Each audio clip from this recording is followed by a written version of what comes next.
സ്നേഹമുള്ളവരെ, ഞാൻ നിങ്ങളുടെ സ്വന്തം സ്ലോവൻറ്റിച്ച. ഇന്ന് ഓണമായിട്ട് ഞാൻ സ്പെഷ്യൽ പഴം പായസം, അതായത് നേന്ത്രപ്പഴം കൊണ്ടുള്ള പായസം ഉണ്ടാക്കാൻ പോകുന്നത്. വളരെ സ്വാദിഷ്ടമായിട്ടുള്ള ഈ പായസം നിങ്ങളെല്ലാവരും ഓണത്തിന് ഉണ്ടാക്കണം. വളരെ ഈസി ആയിട്ട് ഉണ്ടാക്കാവുന്നതാണ്. ഒന്ന് ട്രൈ ചെയ്യാം നമുക്ക് കേട്ടോ. ശരി, അതിൻ്റെ തൊലി കളഞ്ഞു. നല്ലോണം പഴുത്ത പഴം എടുക്കണം കേട്ടോ. അപ്പോൾ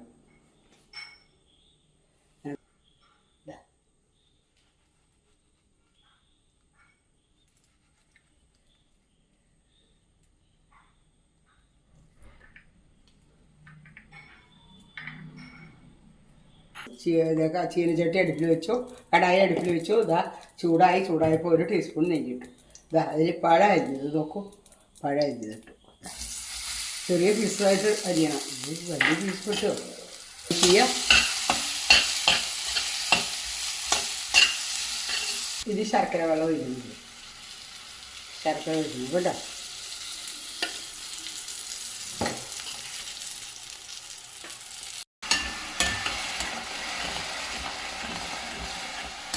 ശർക്കരയിൽ കിടന്ന് വേണം. പഴം നല്ല പോലെ വെന്തു, നല്ല പോലെ ഞാൻ ഉടച്ചു. ഇനി അതിൽ വീണ്ടും ഇതാ രണ്ടാം പാലം ഒഴിക്കാം കേട്ടോ. രണ്ടാം പാലം ഒഴിച്ചു. നല്ല പോലെ കട്ടതില്ലാണ്ട് തീ കുറച്ചിട്ട് ഇളക്കണം. നല്ല കട്ട് ചെയ്ത് ഒരു ടീസ്പൂൺ ചുക്കും ജീരകം അതിലിടാം കേട്ടോ. ചുക്കും ജീരകം, ഏലക്കായി കൂടി പൊടിച്ചത് ഇട്ടു. ഇനി നെക്സ്റ്റ് ഒന്നാം പാലം ഒഴിക്കണം കേട്ടോ. അത് നമുക്ക് വാങ്ങി വയ്ക്കാം. എന്നിട്ട് നാളികേരക്കൊത്ത് വറുത്തിടണം. ഇതാ ഒന്നാം പാലം ഒഴിച്ചു കേട്ടോ. ഒന്നാം പാലം ഒഴിച്ചു,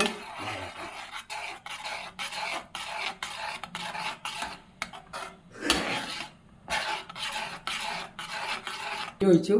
ഈ നാളികേരക്കൊത്ത് വറുത്തിടണം കേട്ടോ. അതിന് വേണ്ടിയിട്ട് നാളികേരക്കൊത്തുകൾ വറുത്തിടണം, നെയ്യിൽ വറുത്തിടണം. പായസത്തിന് പാകം ഇടാം. അണ്ടിപ്പരിപ്പ്, മുന്തിരിങ്ങ അങ്ങനെയുള്ളതൊക്കെ ഏത് വേണമെങ്കിൽ ഇടാം. ഞാനിപ്പോൾ നാളികേരക്കൊത്ത് മാത്രമേ ഇടുള്ളൂ.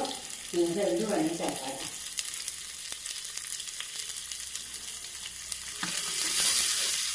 നാളികേരക്കൊത്ത് വറുത്തു